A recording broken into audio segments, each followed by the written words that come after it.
नमस्कार, हरियाणा न्यूज देख रहे हैं आप। मैं हूं आपके साथ केशव कुमार और स्वागत है आपका हमारे इस खास कार्यक्रम आपका जिला आपकी खबर में। शुरुआत करेंगे खबर की, लेकिन पहली बड़ी खबर का रुख सबसे पहले गुरुग्राम से इस वक्त की बड़ी अपडेट, बड़ी खबर सामने आ रही है। जी हां, गुरुग्राम में मिर्ची गैंग का आतंक अब भी जारी है। 5 बदमाशों ने लूटपाट की कोशिश यहां पर की है। आंखों में लाल मिर्च पाउडर डालकर लूट करने की कोशिश की गई है। पेट्रोल पंप कर्मी से 16 लाख रुपए लूट की कोशिश है। यूको बैंक के नजदीक हरीश बेकरी सिद्धेश्वर चौक की घटना आपको बता रहे हैं, जहां पेट्रोल पंप कर्मी के शोर मचाने पर ये पांचों बदमाश भागे। मौके पर पहुंची पुलिस मामले की जांच अभी कर रही है। गुरुग्राम से मिर्ची गैंग की लूट की कोशिश सामने आई है।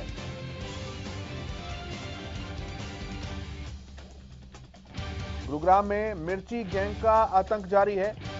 5 बदमाशों ने यहां लूटपाट की कोशिश की है। 16 लाख रुपए लूटने की कोशिश है।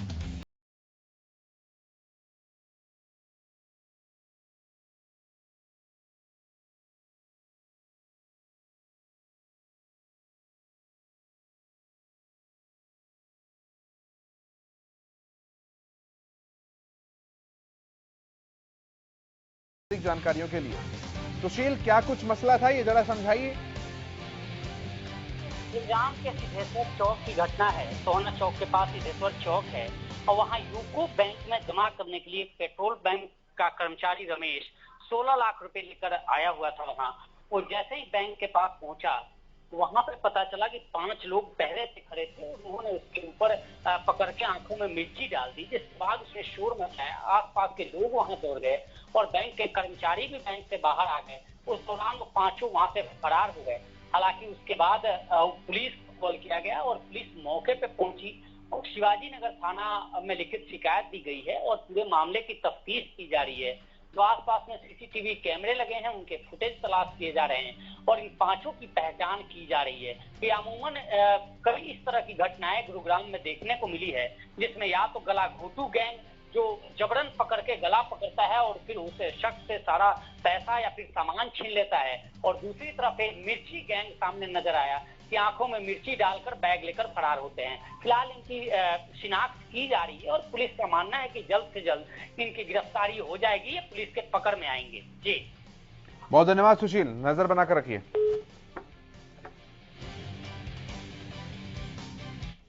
और हरियाणा में निकाय चुनाव की घोषणा हो चुकी है। इसमें से 18 नगर परिषद और 28 नगर पालिका के चुनाव होंगे। वहीं चुनाव को लेकर कैबिनेट मंत्री मूलचंद शर्मा ने दावा किया है कि नगर पालिका और नगर परिषद के चुनावों में भाजपा की बंपर जीत होगी। इसके साथ ही मूलचंद शर्मा ने कहा कि विकास कार्यों को लेकर भाजपा के उम्मीदवार जनता से वोट की अपील करेंगे। भाजपा जजपा गठबंधन को लेकर कैबिनेट मंत्री ने कहा कि गठबंधन उम्मीदवारों पर संगठन फैसला करेगा। पूरे प्रदेश में 19 तारीख को नगर परिषद नगर पालिका के चुनाव होने जा रहे हैं और भारतीय जनता पार्टी की संगठन बूथ लेवल तक पूरी तैयारी है।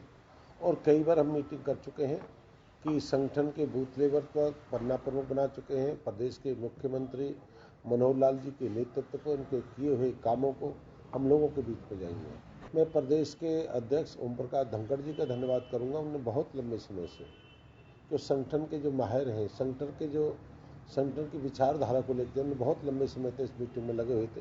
कई मीटिंगें हो चुकी हैं हमारे वार्ड लेवल पर, नगर परिषद नगर पालिका जिला लेवल पर मीटिंग हो चुकी है और भारतीय जनता पार्टी पूरी तैयारी के साथ चुनाव के मैदान में जाएगी। और जो काम किए हैं प्रदेश में हरियाणा सरकार ने, जो कोविड के समय में काम किए हैं, जो विकास के काम किए हैं, जो भ्रष्टाचार पर लगाम लगा के काम किए, उन सब बातों को लेकर हम लोगों के बीच में जाएंगे।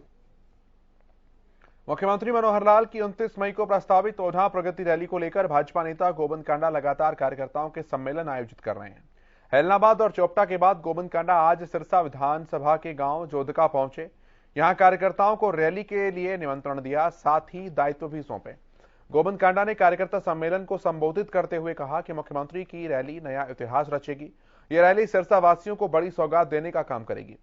पत्रकारों से बात करते हुए भाजपा नेता गोविंद कांडा ने कहा कि सिरसा जिले में होने जा रही रैली पूरे हरियाणा के समक्ष एक नजीर बनेगी। मुख्यमंत्री जी 29 तारीख को सिरसा जिला के अंदर बहुत बड़ी सौगात देने जा रहे हैं। हजारों करोड़ रुपए की अनाउंसमेंट होगी और ये रैली अब तक की ऐसी रैली होगी पूरे हरियाणा के अंदर रिकॉर्ड तोड़ेगी कि यहाँ पे जो लोग आएंगे उस दिन मुख्यमंत्री जी का स्वागतम करने, वो हरियाणा की सबसे ज़्यादा भीड़ इस दिन उस रैली में मिलेगी। देखिए, निरंतर सिरसा जिला के जो हमारे भाजपा के कार्यकर्ता हैं, भाई गोपाल कांडा जी के कार्यकर्ता हैं, वो लगातार संपर्क में चल रहे हैं कि लोग ज़्यादा से ज़्यादा लोगों की समस्याएं सुनी जाएं, लोगों को ज़्यादा से ज़्यादा जब मुख्यमंत्री जी आ रहे हैं तो लोगों को फायदा हो, उसी के लिए लगे हुए सर।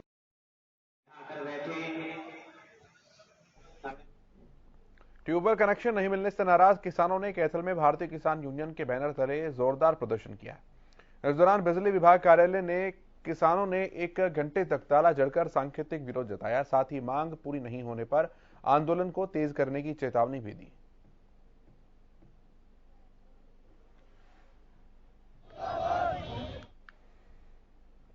किसान आंदोलन के दौरान किसानों पर दर्ज मुकदमे वापस कराने की मांग को लेकर किसान सिरसा के लघु सचिवालय पहुंचे और उपायुक्त के माध्यम से एक ज्ञापन सौंपा।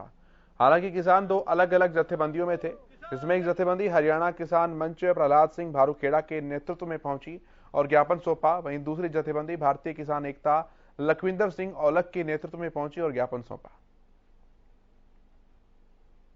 कि आंदोलन के दौरान जो भी जितने पुलिस ने झूठे मुकदमे दायर किए हैं, जितने भी किसी भी प्रकार के मुकदमे, वो सारे वापस किए जाएंगे। ये लिखित के अंदर एक समझौता हुआ और अब जो है किसानों को समन भेजे जा रहे हैं और किसानों को गांव में जाके उनको धमकाया जा रहा है कि आपकी गिरफ्तारी होगी, आपके वारंट निकलेंगे, इस तरीके से धमकी दी जा रही है। इससे पहले भी हम 1-2 बार यहाँ डीसी साहब से, एसपी साहब से मिले हैं, तब इन्होंने आश्वासन दिया था कि आपके सारे मुकदमे हैं जो सरकार की तरफ से हमारे पास लिखित में आ रहे हैं कि कोई भी मुकदमे हैं वो सारे के सारे खारिज कर दिए जाएंगे। उसके बावजूद जो समन आ रहे हैं उसी को लेके आज यहाँ हमें डीसी साहब और एसपी साहब से मिलने के लिए आए हैं कि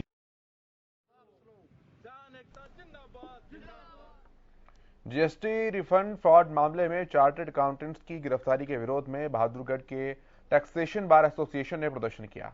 इस दौरान मामले का विरोध करते हुए कई चार्टर्ड अकाउंटेंट सड़कों पर उतरे।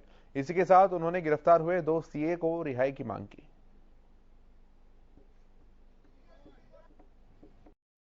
हम सब सीए यहाँ पर गुड़गांव में 2 सीए को, 2 इनोसेंट सीए को इलीगल तरीके से अरेस्ट करने के विरोध में इकट्ठे हुए हैं। जीएसटी रिफंड पे मात्र सर्टिफिकेट इशू करने के नाम पर सीए को पकड़ा गया है। जो एसएससी जिसने रिफंड लिया है ना उसको कुछ कहा गया है। 3 दिन के अंदर जिस जीएसटी ऑफिसर ने रिफंड इशू कर दिया, जिसमें जेन्युइन एसएससी को 3-3 महीने लग जाते हैं, उसको भी कुछ नहीं कहा गया है। सीए को सॉफ्ट टारगेट बनाकर मात्र जीएसटी सर्टिफिकेट इशू करने के ऊपर गिरफ्तार किया गया है। मनरेगा घोटाले में जांच के बाद 6 थानों में बीडीपीओ, एबीपीओ, ग्राम सचिव सहित अन्य अधिकारियों और कर्मचारियों पर केस दर्ज किए गए। दरअसल पलवल जिले के 6 ब्लॉक्स में मनरेगा के तहत हुए कार्यों में अनियमितताएं पाई गई थी, जिसके बाद मामले पर कार्रवाई करते हुए जिला परिषद की सीईओ मनीषा शर्मा ने जिला विजिलेंस कमेटी अध्यक्ष और एडीसी उत्तम सिंह के नेतृत्व में बनी कमेटी की जांच रिपोर्ट के आधार पर मामले दर्ज करवाए।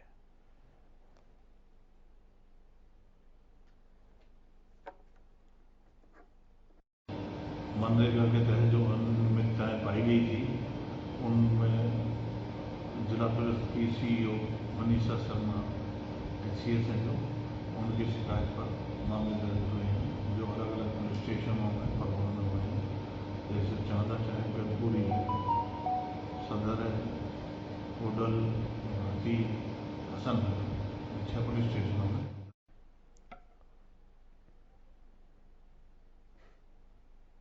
प्रदेश भर में नगरपालिका के कर्मचारी 2 दिवसीय हड़ताल पर हैं, जिसके चलते प्रदेश के अलग अलग जिलों में कर्मचारियों ने मांगों को लेकर सरकार के खिलाफ रोष जताया।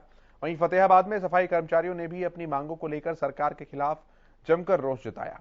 नगरपालिका के कर्मचारी 2 दिन की हड़ताल पर हैं, जिसके चलते सफाई कर्मचारी और फायर ब्रिगेड के कर्मियों की आपातकालीन सेवाएं बाधित रही।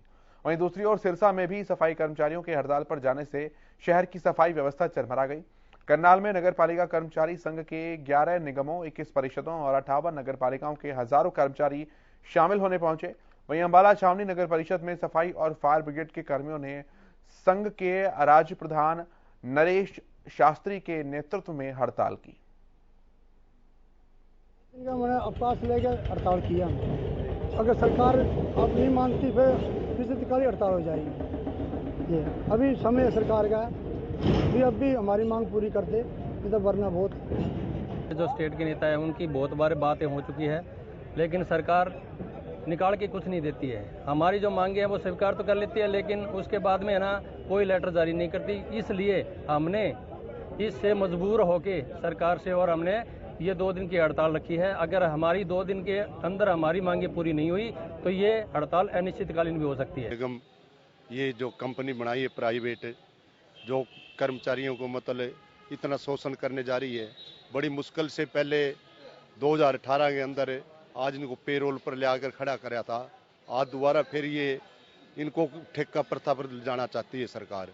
तो हमें सरकार से अपील करते हैं, लगातार मतलब हमारा आंदोलन जारी है। अगर सरकार अब 2 दिन की हड़ताल है 23 और 24 की, सरकार नहीं मानती है तो स्टेट कमेटी को इसमें फैसला लेकर ये आंदोलन आगे लंबा भी हो सकता है। और सब कर्मचारी संघ, नगर पालिका कर्मचारी संघ समिति, तो ये प्रोग्राम जो आए हैं उनको हमें फतेहाबाद जिले से तरफ से पूरा सिरे चढ़ाएंगे।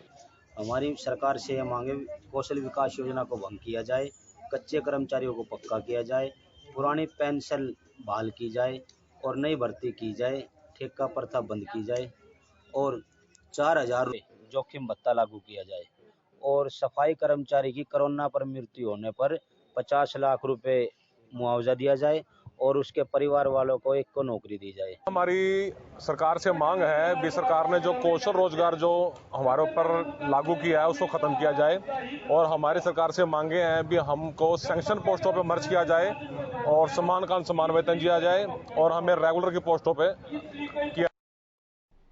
और मांग क्या क्या है एक बार फटाफट नजर इस पर भी डाल लेते हैं। कच्चे कर्मचारियों को पक्का करना सबसे पहली मांग तो ये रखी जा रही है। दूसरी मांग है जोखिम भत्ता जो है उसे लागू करने को लेकर। तो वहीं आगे अगर बात करें तो कोरोना महामारी में जिन कर्मचारियों की मृत्यु हो गई थी उनको मुआवजा देने की मांग है। 50 लाख रुपए का मुआवजा देने की मांग की जा रही है। कौशल रोजगार निगम को भंग करने की मांग अगली मांग है। वहीं ठेकेदारी प्रथा को खत्म करने की मांग जो है वो भी इसी का एक हिस्सा है।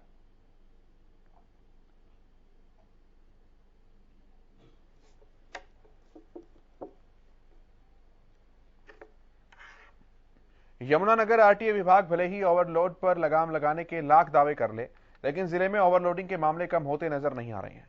एक बार फिर से कुछ ऐसी ही हैरान करने वाली तस्वीर सामने आई, जहां आरटीए विभाग की ओर से ओवरलोड वाहनों की चेकिंग की जा रही थी। इस दौरान ऐसे ही एक ओवरलोडेड ट्रक का चालान किया गया। हैरानी उस वक्त हुई जब ट्रक को वजन करने के लिए धर्म कांटे पर ले जाया गया, जहां ट्रक का वजन करते वक्त 3 धर्म कांटे खराब हो गए।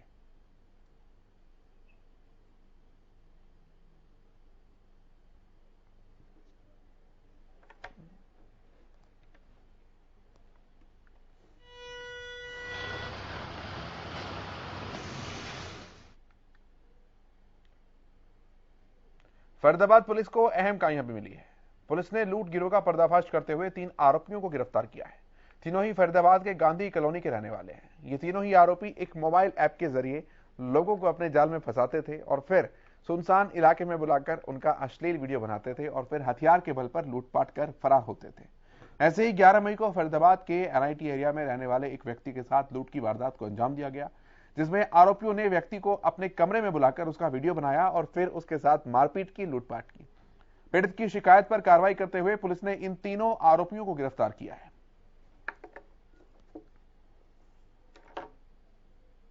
इसमें हमें कंप्लेंट आई थी कि कुछ लोगों ने ग्राइंडर ऐप का यूज करके, इसमें ग्राइंडर एक गे चैटिंग ऐप है जिसमें जो भी बंदा उस ऐप को डाउनलोड करके चैटिंग करता है और सामने वाला व्यक्ति उसको अपनी बातों में फंसा के अपने ठिकाने में बुलाता है और 2-3 लोगों के साथ मिलके उसका एक तरीके से अश्लील वीडियो बनाया जाता है और इस अश्लील वीडियो के जरिए उनको धमकी देके उनसे पैसे ऐंठा जाता है।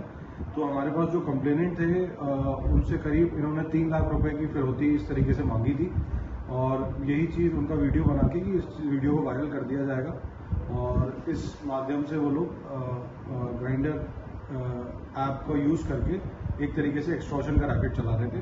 तो इसमें हमारे 3 अपराधियों को गिरफ्तार किया गया है हमारी सीआईए द्वारा और इसका मामला एसडीएम नगर में दर्ज है और इसमें अभी कार्रवाई चल रही है। इसमें कुछ एक्यूज अभी और बकाया है जिनको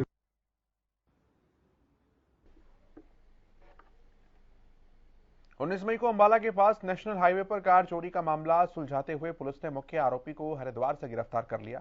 साथ ही आरोपी के पास से लूटी हुई कार भी बरामद की है। अंबाला पुलिस जल्द ही बाकी आरोपियों को भी गिरफ्तार करने का दावा कर रही है। 19 तारीख को शाम को हमें सूचना मिली थी कि नेशनल हाईवे पे काकड़ू गांव के पास एक गाड़ी को छीन लिया गया है। उस पर सूचना पे हम पुलिस मौके पहुंची थी और जो कंप्लेंट था उसकी कंप्लेंट हमने एफआईआर रजिस्टर कर दी थी। उसके बाद हमने एसपी साहब के निर्देश अनुसार उसमें 2 टीमें बनाई गई थी और दोनों टीम ने काफ़ी मेहनत करके और हमें कल इसमें सफलता मिली है। हमने छीनी हुई गाड़ी को और एक एक्यूज्ड को, दोनों को हमने गाड़ी को बरामद कर लिया। एक्यूज्ड को हमने गिरफ्तार कर लिया। चलिए आगे बढ़ेंगे, लेकिन उससे पहले एक बड़ी खबर आ रही है। पहले बड़ी खबर का रुख कर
यमुनानगर की एंटी नारकोटिक्स सेल ने नशे के कैप्सूल और गांजा बेचने वाले 2 आरोपियों को गिरफ्तार किया है। इसी के साथ टीम ने आरोपियों के पास से 1 लाख रुपए का गांजा भी बरामद किया। तो वहीं टीम ने आरोपियों को कोर्ट में पेश किया है और रिमांड में लेने की तैयारियां भी शुरू कर दी है।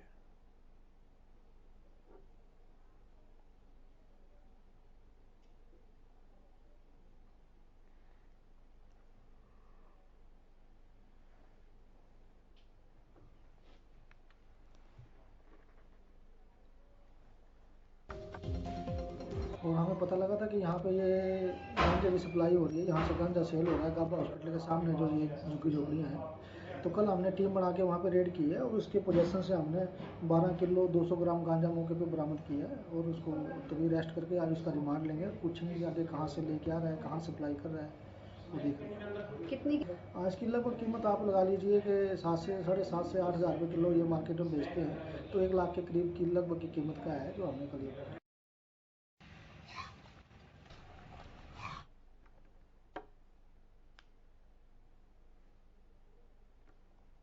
विधानसभा कौसली के कौसली कस्बे में एक जोहड़ के अंदर 35 साल की महिला और उसके 9 और 10 साल की उम्र के 2 बच्चों के शव बरामद हुए हैं। महिला 3 दिन से बच्चों के साथ लापता थी। जो मूल रूप से मध्य प्रदेश की रहने वाली हैं, लेकिन कुछ समय से वो अपने परिवार के साथ कौसली कस्बे में रहती थी। पुलिस ने तीनों के शव को पानी से निकाला है, पोस्टमार्टम के लिए नागरिक अस्पताल भिजवाया है। पुलिस मामले की जांच कर रही है। सीता नाम की महिला है जिसके 3 बच्चे हैं, जो अपने 2 बच्चों के साथ यहीं कोसली में रहती थी। महेश कुमार है उसकी घरवाली भी है, एमपी की रहने वाली है। ये अशोकनगर जिला पड़ता है इसका, मध्य प्रदेश में। ये वहाँ की मूल निवासी है, यहाँ शादी हुई थी उसकी। वो अपने 2 बच्चों को लेकर नहर इसमें झोड़ में कूद गई और उसने सुसाइड कर लिया। बाकी अभी इसकी तफ्तीश करेंगे तो और बाकी चीज़ों का तो पता नहीं।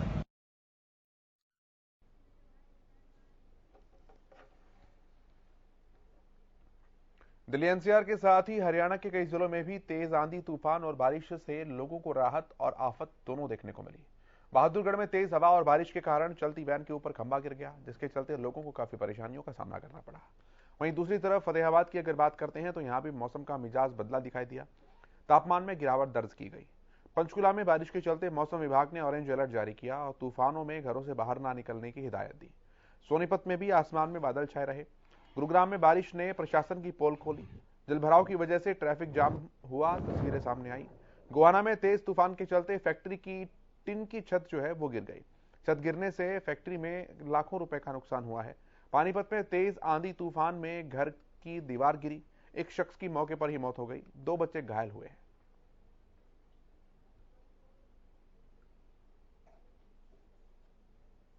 मैं मान रखी अपने गांव में मान रखी है वादरत जाया था और जब बारिश ये पहुंचा एकदम गाड़ी खंभा लगने लगा, गाड़ी का खंभा बिजली का खंभा एकदम गाड़ी में पड़ गया और काफी नुकसान हो गया गाड़ी में। जो आएंगे बच्चे है जान बची हुई है। हरियाणा में मौसम ने एकदम से करवट ली तो लोगों ने राहत की सांस ली। वहीं अचानक हुई इस बारिश से अंबाला में मंडी में रखी सूरजमुखी की फसल को नुकसान पहुंचा है। सूरजमुखी की फसल को लेकर किसान बवाना अनाज मंडी पहुंचे थे, जहां अचानक हुई बारिश ने सारी फसल को खराब कर दिया। तो वहीं किसानों ने मंडी अधिकारियों की अनदेखी का आरोप लगाया है।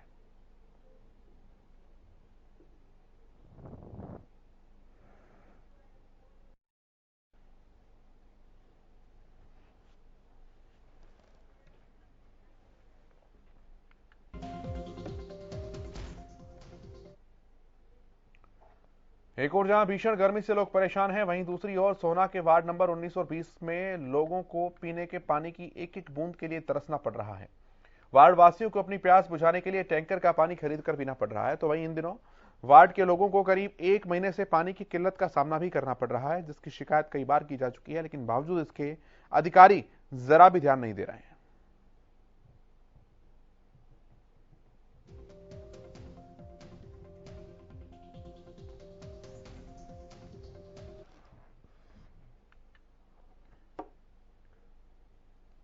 रविवार की देर रात को आई बरसात ने रादौर में ईंट भट्टा व्यापारियों को मुसीबत जो है उनके सामने लाकर खड़ी कर दी।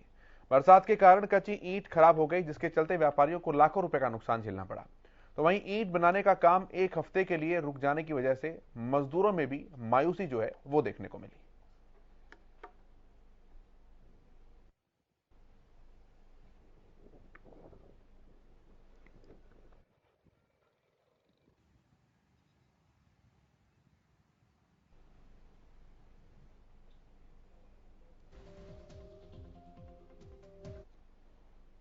डिस्ट्रिक्ट में लगभग 80 से 85 भट्टे हैं जो लाइसेंस हैं डिस्ट्रिक्ट में। इनमें से लगभग 10-12 भट्टे बंद हैं और 70 के करीब भट्टे चल रहे हैं। एक एक भट्टे पे ऑन एन एवरेज कम से कम 3 से 4 लाख ईंट का नुकसान है कल की बारिश से, जो पिछले माल गल गए हैं या जो 1 हफ्ता आगे अभी पथेर नहीं चल पाए, जिसकी वजह से हमारी लेबर भी खाली रहेगी। हमारे बहुत ज़्यादा है जी नुकसान तो जिसमें जी अब बिल्ली रहेंगे जी 7-8 दिन जी, मालिक का भी नुकसान है जिसमें 7-8 दिन काम नहीं चलेगा। हाँ जी ना जी बिल्कुल नहीं चलने का जी, इसमें सारी लेबर का भी है मालिक का भी है, यही हमारे बचत का टाइम था जी। इस बुलेटिन में इतना ही। आप देखते रहिए हरियाणा न्यूज।